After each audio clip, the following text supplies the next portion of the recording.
Hey, Coach. Hope you're doing well. The Your defense is certainly you've been better, and I know we've asked you about that. What types of things do you look for to know that this is a real change or a real improvement? Over these last 4 or 5 games.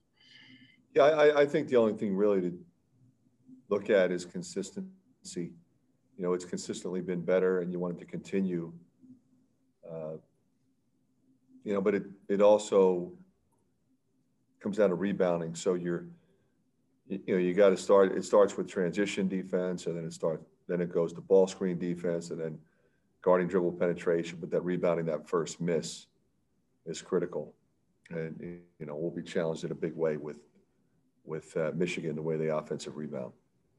Is that kind of key to your offense too? That just to get in transition off the defensive boards? Yeah, absolutely. Like we always say, we run on makes and misses, but it's much better to run off misses. The next question, Coach, from Mike Loss. And about Michigan, it's been such an impressive team this season. What has been, besides the addition of Dickinson, what has made this sort of transform this team? Well, Dickinson's tremendous. I mean, he's as good. He could be the top freshman in the country right now. But it's the grad transfers. You have 3 starters back who are tremendous. I mean, Livers and Wagner, are all league players. Eli Brooks is terrific. They're all veteran guys. But then, you take the guy who led the Ivy League in scoring, and you take Wake Forest's best player. And those guys are 21, 22 years old, and you plug them in with that other group. Now you're bringing Davis off the bench with Brandon Johns, 5th-year senior and another veteran guy. This is a very veteran group.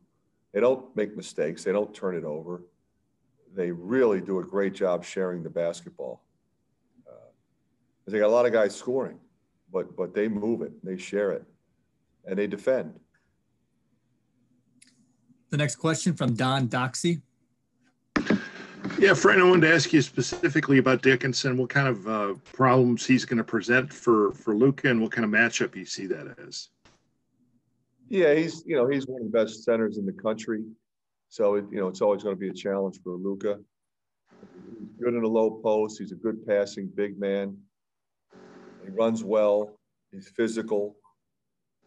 But it's like every game in this league. You're going against somebody like that. If it's not Miles Johnson, it's Kofi Coburn, it's Nate Reavers. You just keep going. The next question from Tom Kakert. Hey, Fran. Joe got up to the top 5 for the Jerry West Award today, and Luka will certainly be up for the Kareem again this year. What does it say about their kind of development that they've been able to kind of reach that level on an individual position group level? Yeah, I'm very proud of both of them, happy for them, but I don't think any of us are surprised. I mean, I think we all saw that coming. Both of them are incredibly hard workers, character guys through and through. And I think as a coach, you're just, like I said, you're proud of them. You bring them in and you work with them, and you watch their work ethic, and you see them get better. You see them compete.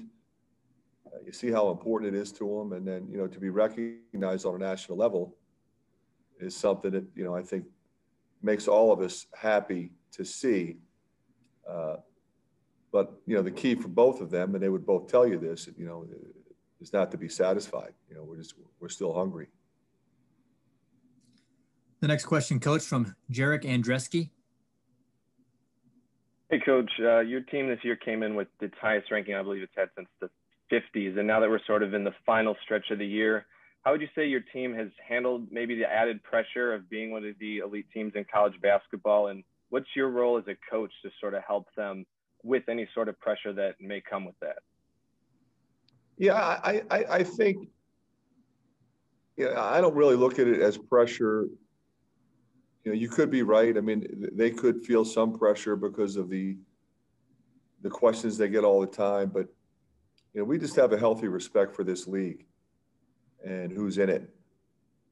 So, what somebody says about you at the start of the year, that's what they say then. It really makes no difference. You got to play the games. You got to play a very difficult schedule. There's going to be bumps in the road. Some teams had, COVID issues. Some teams have injury issues. Now who steps up? And we've dealt with that. Very proud of our guys who've had to step up when we've had guys injured. So it's not something we really think about or talk about, quite frankly. The next question, Coach, from Chad Leistico. Hey, Chris, I've just got two, so I'll squeeze them in here if that's okay.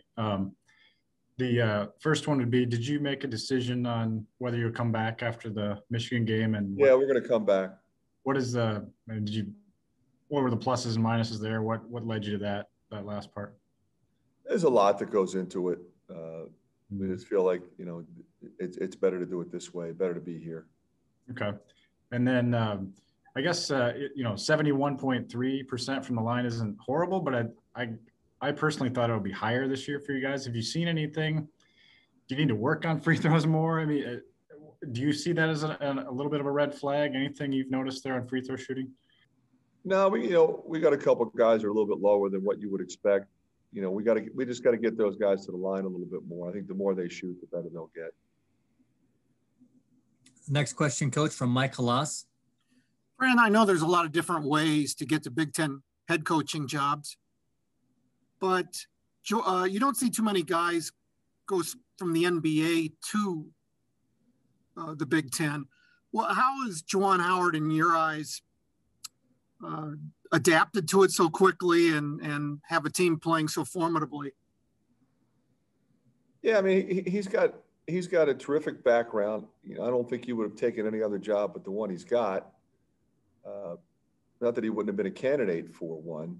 He just, I think, has an affinity for his alma mater. But he played in the league a long time. I mean, he played, for Riley. I mean, he worked with Eric Spoelstra. I mean, he's been around great teams, great players, great coaches.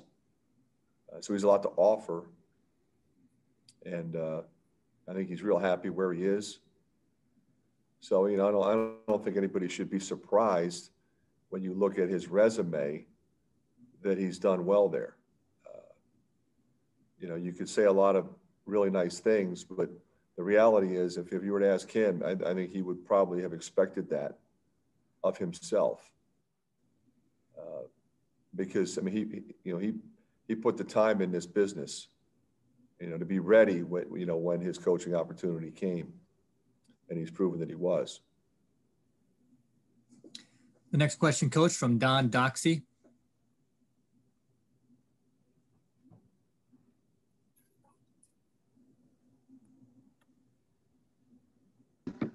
Sorry, I had trouble unmuting myself there. But I know you've attributed a lot of your recent defensive success to playing more man-to-man. Do you guys chart what percentage you play man-to-man and zone and everything else? Or is it just kind of a feel game to game? It's a little bit of both, but, we crunch the numbers. I think that's critical to do that. Sometimes I would say this. Most of the time, you don't need to look at the numbers, but not always. And I think that, the numbers are what they are, and we've just been better in our man-to-man.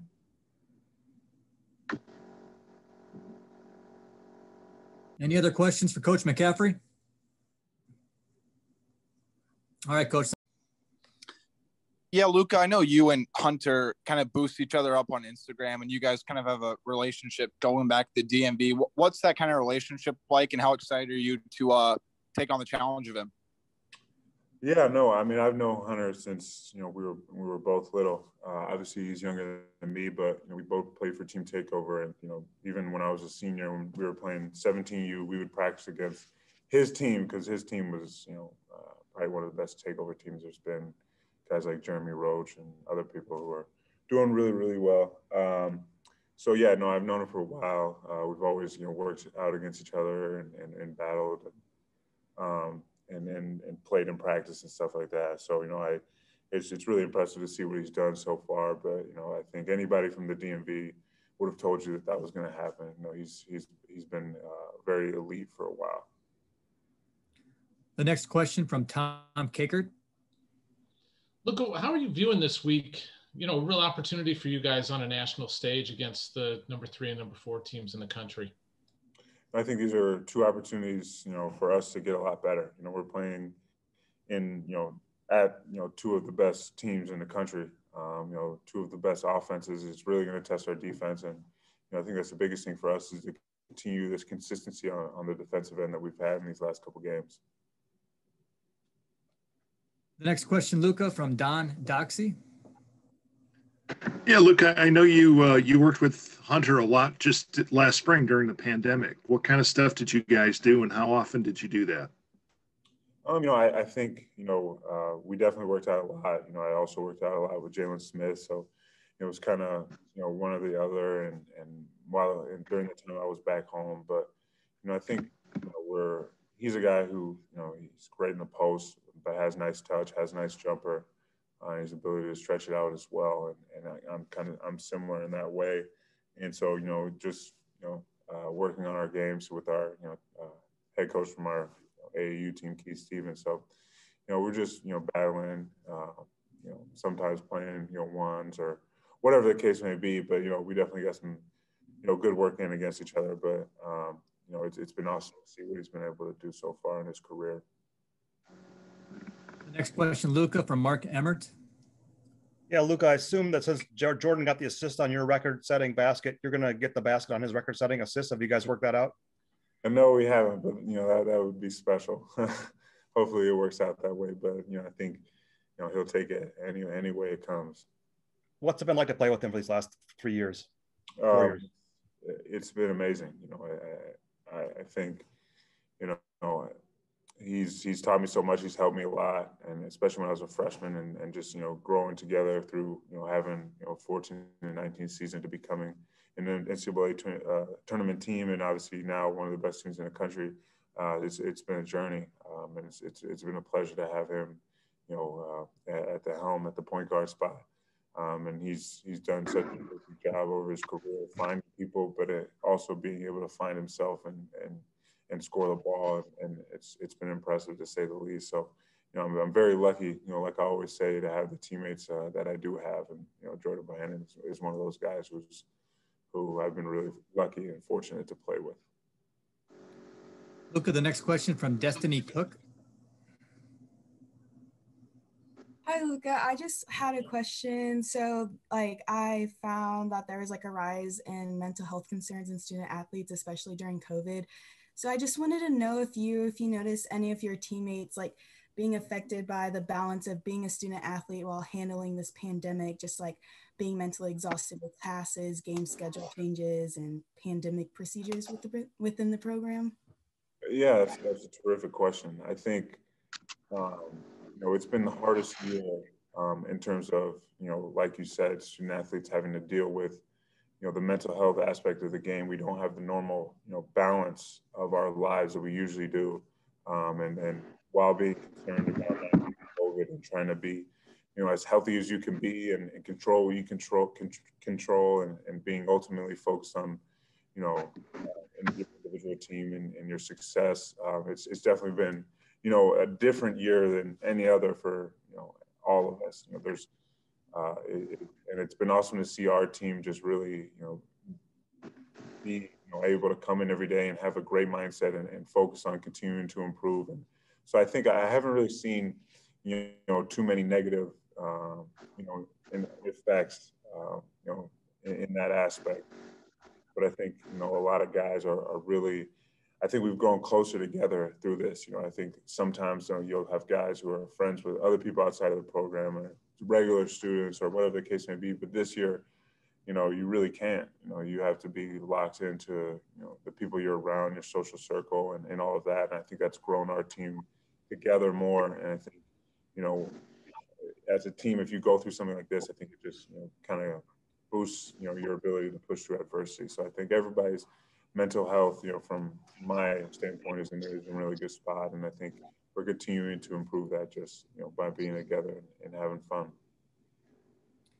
Luca, the next question from Mike O'Brien.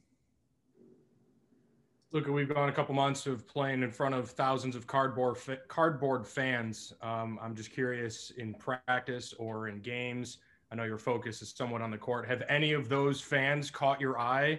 I know there's kind of a big range of pets and fans doing funny poses. And obviously, give it DC. I know your dad's at most, if not every game. Any family or friends that are somewhere in the crowd that you've been able to locate? Honestly, I don't think I have, any family or friends of the program. Thomas Dietz was a friend of the program. Was a part of our program for a couple of years, and he had a cutout at one point that we noticed in the beginning of the year. But I think I've looked at some of the the dogs or the animals more than the people. I think so. I'm not really sure which ones I focus on the move, but definitely cool that we have some sort of way that people could feel like they're there with us. Supporting. The next question, Luca from Chad Leistico. Hey, Luca, I feel like when I talked to you in the summer, you were staying in Northern Virginia. Is that right? Yeah. Okay. So, and he's from Alexandria, I know, which is where my kids were born. Did you guys have like a meeting spot where you went? I mean, so you guys were very close in proximity? Honestly, it's kind of funny. I live in Arlington now, and everyone always travels to Maryland to play. Especially we both play with Team Takeover, and all the practices are in Maryland. Sometimes it'll be, in different high schools in DC, but it's usually always in Maryland. So there was a spot in Maryland that we both went to because we were both training with our head coach Keith Stevens. He coached me, he coached him, he coached a lot of really, really good players from our area. So I think that was really the spot that sometimes I'd work out with him, sometimes I'd work by myself, sometimes I work with Jim Smith. All of the guys that have been a part of Team Takeover got in that gym and were able to work out during that time. And it definitely was really nice to have that, especially with a lot of gyms closed and different stuff like that. So it was definitely very cool. Does he know kind of some of your secrets, how to stop you? I think we played against each other a lot, and I think he definitely knows what my game is. But I think when they're going to prepare for me like every other team and watch film and stuff like that. So I think that he's also going to have that as well, and I'm going to be able to do the same thing. But I think we both know each other's games pretty well. Got time for one more question for Luca, and Jordan Bohannon is ready and waiting. So final question, Luca, from Jared Greenspan. Hey, Luca. Just sort of two quick related questions about Hunter. When you guys worked together over the summer, did he seek out any advice, or was there advice that you gave him about the college level? And then did you foresee him making this sort of immediate impact right away in his freshman season? Honestly, he's been playing, at a very high level of basketball for a while now. When he was in 8th grade, he was playing up, and when he got to high school, he's playing 17s as a freshman, sophomore, and junior, in the EYBL. So I think, he really didn't have that many questions. He's mature beyond his years because of, him, playing at that level. I played 17U after my junior year, but there were always some kids who would take over that we'd have someone play up, and he played up, quite a bit, and it was impressive. And obviously he went to DeMatha, which is in the best high school league in the country, the WCHC. So every single night he's going against Division I players from different high schools. So when you play at that level of competition, it's no surprise you see guys from the DMV, exceeding at this level. And it feels like every time I turn on my TV, I'm watching another person that, I've played against or I know doing very well. So no, honestly, I wasn't surprised. I think he's a really, really good player. He's been that way since he was young. He knows how to score the ball, and he's a terrific rebounder. So, I really, I think everyone from the DMV, if you ask anybody from there, if you thought this was coming, you wouldn't be surprised. He's that type of player. He was dominant in high school. He's All-Met Player of the Year, which that is a tremendous honor, in the DMV. So it was awesome to see him develop over his years. Okay, Luca, thanks so much for your time. Hey, Joe, just kind of looking back on last year's games. against Michigan. Looked like they were pretty high-paced, entertaining games. You expect more of the same this week? Yeah, definitely. They're a really good team this year, obviously, what they've proven. We got a lot of good pieces, and it's definitely going to be a test for us. And it's going to be a game where we really have to lock in defensively. Joe, the next question from Mike O'Brien. Joe, we've gone now a couple months of you and your teammates just playing in front of us and a bunch of cardboard fans. I'm wondering, in all the practices and games, have you found your favorite cardboard fan that you like to look at? And do you have any family or friends that you know are out there somewhere in the crowd? Yeah, I definitely do, but I don't really have a favorite, to be honest. I don't really look at them. I just kind of go out there and play. I know I do have a couple family members that have sent some things in, but yeah. Joe, the next question from Mark Emmert. Yeah, Joe, what's it been like to play alongside Jordan Bohannon now for a few years, number one? And number two, how badly do you want to be the guy that makes the basket that gets him the assist record? I mean, it's just incredible for him to, put himself in this position to have the opportunity to do that. He's an incredible player and obviously a really good passer, and credit to him for how well a career that he's built as kind of a guy that maybe wasn't considered a point guard coming in, more of a guy that can shoot the ball, but he's really proven a lot of people wrong. And just the way that he's come in here and just attacked everything with such a good mindset and just has really transformed his game and his body this past year. And just the way that he sees the floor and just finds open guys at the right time is just incredible. And he's a lot of fun to play with. The next question, Joe, from David Eichelt. Yeah, Joe, I know you're not one for individual accomplishments, but you were named a Jerry West Award finalist. Can you just talk about what kind of that means to you? And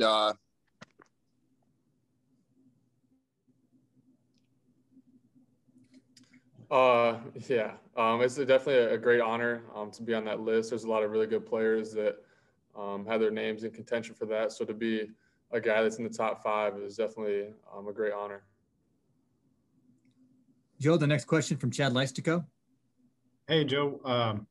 I know you've had opportunities to leave school and everything, but this is the type of week I'm sure you dream about. 2 teams in the top 5. What's kind of the level of anticipation, not only for yourself but just this team, to have this opportunity this week? Yeah, I mean, you said it right there. It's just a great opportunity for us, and I think that's what we get night in and night out in the Big Ten. Is you're playing a lot of ranked teams, but not too often you get to play the 3rd and 4th ranked team in the same week. So it's definitely a great opportunity for us, and we're looking forward to the challenge. Do you, you played Ohio State once, you played Michigan. I know it's a different team, but feel like you guys can stack up pretty well against both squads? Yeah, definitely. Obviously, we're focused on Michigan right now and what they do. And like I said earlier, I think it's going to really come down to locking in defensively because they have so many threats that can score the ball and guys that can drive the lane and pass. So they're definitely a really complete team, and it's going to take a full 40 minutes for us to get the job done. Joe, the next question from Don Doxey. Yeah, Joe, you guys have played just tremendous defense recently, and I know some of it is playing more man-to-man. Is it that simple, or is there a little more to what you guys have done the last 4 or 5 games defensively? I mean, I think that's a combination of both. I think in the beginning of the season, in the middle, I think we might have stayed in the zone a little bit too long. It allowed teams to kind of adjust and kind of pick us apart and see areas in which they can exploit that. But I think we've done a much better job of, mixing our man and zone up. And I think it just comes down to guys, really taking on that challenge of guarding guys in front of us. And for the most part, the guys that we're guarding are usually quicker and more athletic than some of us. So it's just really just a mindset that we have to have and just really defend the guy in front of you and also help the guy if they get beat. Next question from Chad Leistico. Hey, man, last one from me. It does surprise me that your free throw percentage is 69 or 70, whatever it is. Is that something why do you think that is, I guess, after going 86 last year? And it seems like as a team, you guys have been a little lower on the free throws than you were last year. Any reason for that? Yeah, I mean, it's definitely not something I'm proud of right now. It's something I've really been working on. I think sometimes it's more of a mental thing than anything. And I think it's just kind of going up to the line with the confidence of, I'm a proven good free throw shooter, and just kind of zoning off if you miss one and just not letting it get to you. So I think it's more of that than anything. I just got to shut my mind off when I'm up there. The next question from David Eichelt. Yeah, Joe, I think my microphone cut off in the second half of the question, but will you take a moment to kind of appreciate being named as the top 5 guy, or is that just one of those things that you're just going to wait till after the season to reflect upon? Yeah, I mean, I think it's definitely something that I'll look back on when I'm done with this season, and really appreciate it more. But I think kind of my mindset and the team's mindset is just focus on, finishing this season strong. And like we talked about earlier, we have a great opportunity this week to play Michigan and Ohio State. So those are the things that are at the front of my mind. Anything else for Joe Wieskamp? All right, Joe, thanks again for your time. Hey, Jordan, I was kind of intrigued by something you said after the game the other night about I think you said every assist has a story behind it. I wonder, in your career, which ones kind of stand out to you in terms of the impact they had, or the ones that you're most proud of? Oh man, definitely the one with Luka the other night. That will definitely be up there as one of my favorites. Made the one to Tyler Cook in the Big Ten tournament, running out of bounds play, threw a lob to him, and that will go down as one of my favorites ever, just because kind of the significance behind how much we prepared for that play, just to see unravel in the actual game and how it worked out. And he dunked over like 7 guys, including the refs, I feel like. So there's just so many plays. I came and I would have to have a lot of time to think about it. Jordan, the next question from David Eichelt. Yeah, Jordan, I don't think we've talked to you since the NCAA announced that they're going to have 25% capacity for the NCAA tournament. Are you kind of excited to start playing in front of fans again? Yeah, I mean, it adds a different environment. Granted, it won't be really anything until the Final Four. I think 25% is around 18,000 for Lucas Oil Stadium, which is kind of crazy to think about for a Final Four attendance level. So hopefully we can get to that point, and it'll kind of create a different environment for once of competing around that fan atmosphere. So that'll be really cool. But at the end of the day, the fans, we try not to let the fans impact too much of what we do on the court. So we just have to once we get there, be able to play up to our level that we know we are capable of. The next question from Mark Emmert. Yeah, Jordan, you've said that the assist record means more to you than anything else that you've accomplished, I think, individually. Why is that? Why is that so important to you? I think just when I got here at Iowa, right from the start, when I was as a freshman at campus, a lot of people doubted, being able to play at Iowa or playing at the Big Ten level. And, I thought I had a pretty good freshman year, and I started proving myself that I belong. And, then people say, I just had really great players around me, and I wasn't able to, maybe break the 3-point record, or, I wasn't a really true point guard. So I think all these added things kind of add to my fire of, I can be a really great leader of this team, and whether that's me scoring or me passing the ball. And I've always prided myself of being a really great leader on the floor, trying to be as vocal as possible and getting the guys in the right spots. And if they're not in the right spots, I have to tell them they have to be at a certain spot at a certain time. So, I always thought of myself as a great point guard and continue to try to lead the team. And, being a great point guard means you have to be able to, have a great assist to turnover ratio and know when to find guys when they're hot. And I think that's been a lost art of basketball, of point guard trying to find guys that have made a couple of shots and then they go to a different guy instead. And that's something I've always been on my mind. If Weezy's hitting 3 or 4 shots in a row, then I'm going to make it a point for myself to go get the ball to him at the end of the game when he's hitting shots. And the same thing with anyone on the team. We have time for 2 more questions. The first from Mike Halas. You come to Iowa seeing yourself as a great point guard, or is this something that's been an evolution with you? Yeah, it's funny. I didn't really see myself as a point guard when I was, under, 4th, 5th grade. I always was just a great shooter, and I didn't really, see myself as ever being, a point guard in the Big Ten.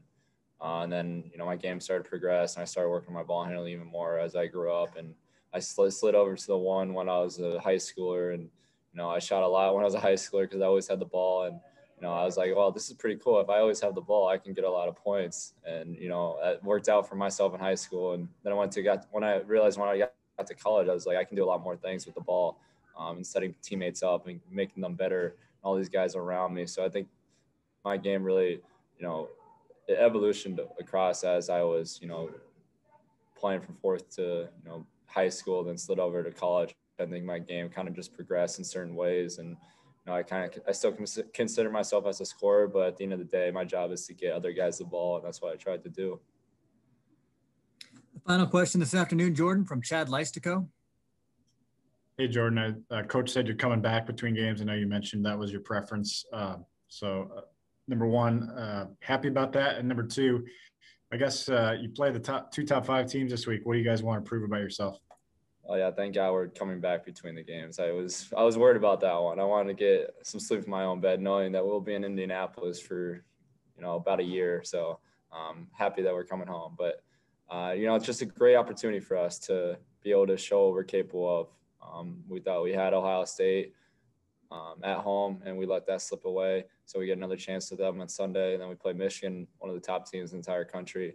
And we're kind of fighting for them for a spot that we believe that we still deserve a 1 seed. And I think if we're able to show, the national media and NCAA tournament community what we're capable of on the road this week, that I think it's, from my perspective, it's going to be a lock for us to be a 1 seed if we win both these games. So that's the kind of opportunity that we had ahead of us. But we have to take care of Michigan first and do what we can to try to stop that team, because they're one of the best teams in the country for a reason, one of the best defensive teams in the country, one of the most well-coached teams, got a lot of players that have been through the ropes at that school. We have to realize that we're stepping into a dogfight at Michigan, and we have to do everything we can to control the tempo of the game.